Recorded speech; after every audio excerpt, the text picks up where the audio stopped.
Bonjour, Bonjour. merci beaucoup d'être avec nous. Vous avez présenté deux films aujourd'hui, Mhm. deux courts-métrages, La jeune fille et ses tocs et Donovan s'évade.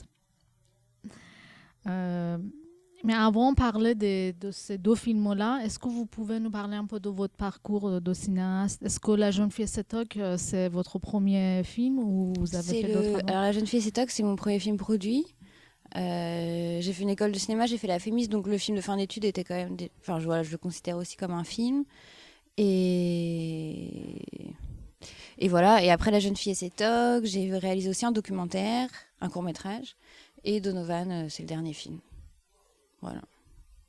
Et La jeune fille et ses tocs, on l'a vu déjà ici à Brest Ouais, il y a 3 ans, il il y a était 3 ans. projeté. Ouais, il a été en compétition ici. Voilà. Et Donc, comment c'était reçu? Très bien. En plus, c'était à l'époque où c'était au Quartz, donc la salle était hyper grande et bon, il y a des réactions de salle comme ça qui étaient. Enfin, j'en ai un bon souvenir de cette fois-là. Et maintenant, aujourd'hui, 3 ans après, Ouais. qu'est-ce que vous avez senti de le revoir? Euh, c'est vraiment intéressant de le revoir et surtout de le revoir avec une salle parce qu'on voit jamais nos films de la même manière quand il y a un public. Euh, je pense que j'ai senti à la fois, comment dire, tous les jalons que ça avait posés pour moi et en même temps à quel point je ne referais pas ce même film aujourd'hui. Enfin, voilà, je referai jamais je referai pas ce film de cette manière-là aujourd'hui, je pense. Mais ça a posé des choses importantes, je crois quand même. Et qu'est-ce que vous allez changer du coup si vous voulez le refaire? Mais j'aurais pas envie de le refaire en fait. Enfin, je pense que les choses que j'ai envie d'explorer ou de dire seraient déjà pas les. C'est ça que je ressens en fait. C'est pas tant en termes de cinéma, c'est ce que j'ai envie de raconter peut-être est finalement assez différent. Et comment l'idée de ce film vous est venue? Euh, c'est une combinaison de deux choses. C'est une réalité. En fait, il y a les travaux du Grand Paris qui sont arrivés dans la ville où j'ai grandi, à Cachan. Et donc, j'ai vu cette espèce d'immense chantier et la ville un peu se réagencer autour de ça. Donc, c'était un élément en fait perturbateur. Euh, et donc, je l'ai mis dans un film comme élément perturbateur. C'est quelque chose de très réaliste, de très quotidien, de très un peu bruyant, dur, etc. Et du coup, face à ça, j'avais envie de ce personnage qui est plus fantaisiste, qui est décalé, qui vit pas vraiment dans le vrai monde. Mais par contre, ce vrai monde va tout le temps aller la rechercher. Ouais, donc là, enfin, ça, j'ai vraiment compris en le revoyant aujourd'hui. C'est la dialectique entre les deux, je crois, qui m'intéressait. Et ça, par contre, c'est quelque chose qui reste aussi dans Donovan et aussi dans mes films maintenant, je crois. Ces personnages qui sont sans arrêt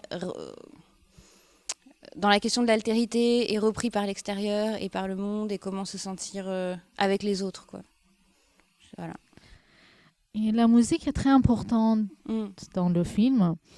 Comment vous avez construit? Il y a d'une part le violoncelle, Mm. que la fille fait ses entraînements, Mm. et il y a un autre type de musique qu'on voit dans les scènes de nuit. Ouais, ouais, ouais.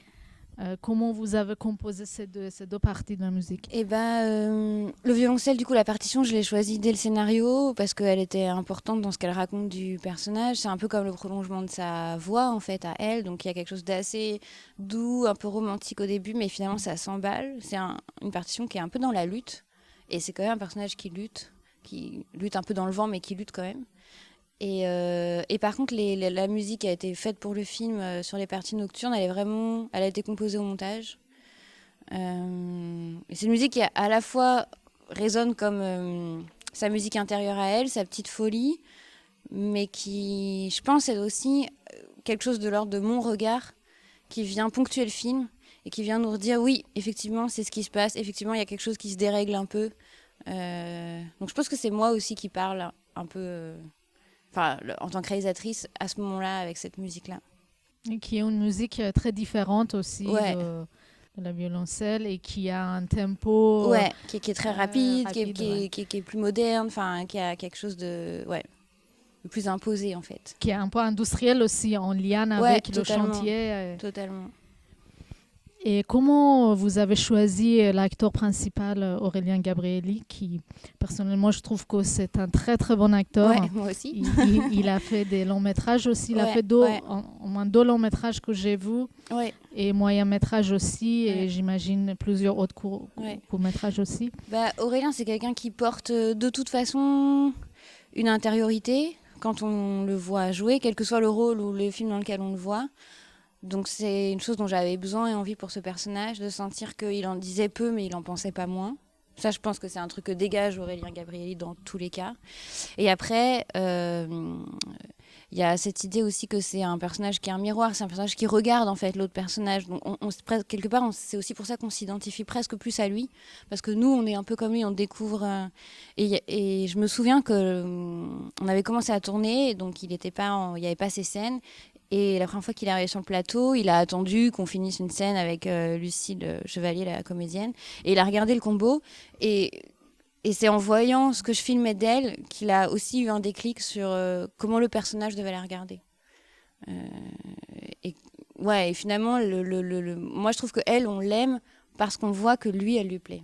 Parce qu'on voit que lui, il arrive à avoir de la tendresse. En fait, c'est lui, il est assez porteur de tendresse aussi. Et ça, c'était une chose que j'aimais, dont j'avais envie, quoi. Et comme vous disiez tout à l'heure dans la séance de rencontre, qu'il a une façon très originale de représenter la masculinité. C'est pas juste la timidité ou être réserve. Non, parce qu'il est très assuré. Je veux dire, le personnage et Aurélien, ce qu'il dégage, mais il n'est pas en force. C'est cette frontière-là, en fait, que je trouve... que je trouve intéressante et que j'avais envie pour le personnage masculin. C'était pas de la force, mais il faut être assez solide pour être que observateur. Et donc lui, il a ce truc-là, je pense. Et l'actrice ?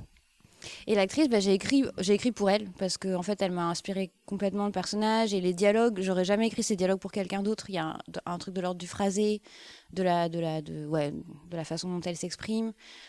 Et elle ramène la fantaisie, le trouble, un peu de mesquinerie, un peu aussi de...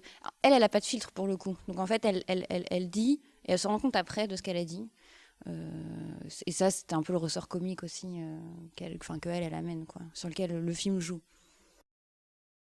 Votre nouveau film, Donovan Savat, c'était la première projection Non, il a été projeté dans plusieurs festivals. La première était à Pantin en juin, et depuis, on l'a montré à plusieurs endroits.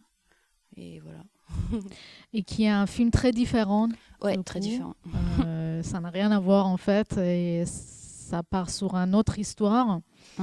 Et pourquoi, du coup, prend le point de vue d'un garde-corps ? Je crois pas que je prends exactement son point de vue, mais par contre, c'est lui qui m'intéresse. C'est-à-dire que le film le regarde plus que colle à son point de vue. Et ça, je pense que c'est un truc de moi dans la mise en scène que je fais ou qui m'intéresse.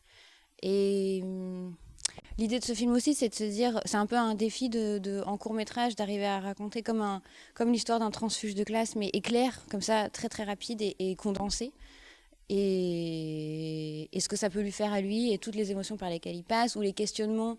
Je trouve que la manière dont il l'interprète, on sent qu'il est toujours un tout petit peu sur le fil. Et c'est ça qui me... en fait, c'est à la fois ce que je voulais montrer et à la fois ce que j'avais envie de regarder ou d'aller essayer de comprendre. C'est une histoire un peu politique. Oui, c'est ça. Je pense que c'est un peu le chemin que j'ai pris sur le documentaire que j'ai fait sur Donovan et là, le projet de long métrage, c'est que... ça devient résolument un peu plus politique. Pas qu'il y a un message délivré, mais que par contre, j'ai envie d'essayer de poser des questions. Parce que, en fait, cette histoire aussi de collectif, d'altérité, comment on vit avec les autres, comment ses propres émotions nous guident, ou finalement le système un peu nous rattrape. Et la lutte entre ces deux choses-là, je crois que c'est ce qui en tout cas, c'est ce que je creuse finalement avec les derniers films. En fait, il y a une question de fermeture d'usine. Ouais. Et vous choisissez le personnage qui est en retrait, en fait, par rapport à ce problème social. Et même à l'inverse, il y a un autre personnage qui lui dit maintenant tu es de côté de... c'est le personnage du traître, en fait. C'est le personnage du traître parce que dans cette histoire de transfuge, je pense qu'on se sent toujours un peu traître aussi. Donc là, je l'ai mis en exergue parce que c'est un court-métrage, il fallait que ce soit clair. J'avais envie que ce soit clair. Et que je crois que c'est un sentiment qui est très troublant, en fait. Donc du coup, c'est assez passionnant à essayer de décrire et de jouer et d'essayer de comprendre. Ouais, il y a quelque chose de l'ordre de la trahison que je trouve assez romanesque aussi. Et voilà. Et contrairement à La jeune fille à 7 ans, qui était un romance, qui portait sur 2 personnages principaux, là, il y a plusieurs personnages. On a un personnage principal, mais il y a plusieurs il y a une galerie, ouais. Il y a une galerie, en fait, qui crée une multitude de personnages, comme la femme de ministre, et puis l'autre fille qui l'accueille. Et il ne crée pas vraiment une relation vraiment proche avec aucun. Non, parce que lui est quand même un tout petit peu aussi sur la réserve, il n'est pas non plus si facile. Mais en tout cas, c'est une envie que j'avais de travailler avec... Il y a des scènes où il y a 6-7 acteurs qui jouent vraiment, qui ont du texte. Et j'avais envie, parce que le court-métrage, c'est souvent des huis clos, 2-3 personnages. Et là, j'avais envie d'aller aussi dans la mise en scène, enfin, être dans quelque chose de plus chorégraphique, qui circule davantage, qui se déploie un peu plus. Et de travailler avec plusieurs acteurs en même temps, et pas que des jeunes personnes. Enfin, voilà, on raconte d'autres choses aussi, avec plus de gens, avec des âges différents. Et c'est là où je pense qu'il y a, pas de la maturité, mais en tout cas une envie qui se déploie un peu plus, qui est peut-être un peu plus large, enfin, qui englobe un peu plus de choses. Et sur le paysage aussi, c'est totalement l'opposé de l'autre. Comme il y a des chantiers, des travaux, des poussières et tout. Là, on a des très beaux paysages dans la nature. Ça, c'est parce que en fait, ce film, il était pensé aussi comme une... ça reprend un peu les codes du film de vacances. C'est l'histoire aussi d'une bulle dans laquelle on peut se mettre. Alors à différentes échelles, on pourrait se reconnaître dans le fait d'être en vacances ou dans une certaine classe sociale ou à un certain endroit de privilège où on peut arriver à se couper du monde. Donc ces beaux paysages, ce cadre, la Bretagne qui est filmée comme la Grèce, ça raconte ça pour en fait venir exploser, pour que le monde vienne se rappeler en fait à eux. On ne devrait pas y échapper. Et je trouve qu'en même temps, ça reste un film psychologique. Oui, c'est vraiment un film de personnage. Et moi, ça ne me dérange pas du tout qu'on dise psychologique parce que je crois que c'est comme ça qu'on le pense avec le scénariste avec qui je l'ai écrit et aussi avec les acteurs. Il est quand même beaucoup question de la relation en fait entre eux. Donc, ouais. Et vous parliez d'un long métrage que vous allez faire après. Est-ce que vous pouvez en parler un peu? Là, j'ai fini le scénario, on va rentrer en financement et ça reprend ces chantiers du Grand Paris en fait. Le documentaire que j'ai fait filmait les chantiers du Grand Paris et racontait comment la vie des habitants était bouleversée par ces chantiers et la gentrification que ça amène. C'est là aussi où je suis allée dans quelque chose de plus politique et plus frontal. Et le long métrage parle de ça, mais par contre c'est une tragédie, c'est complètement une fiction. Et le personnage principal est une jeune fille, Léna, qui, voyant ce bouleversement arriver, décide d'en faire partie, plutôt que de subir. Et donc va se poser la question de la trahison par rapport aux siens. Donc là, il y a quelque chose qui se rejoint un peu comme dans Donovan. Voilà. Merci beaucoup. Merci.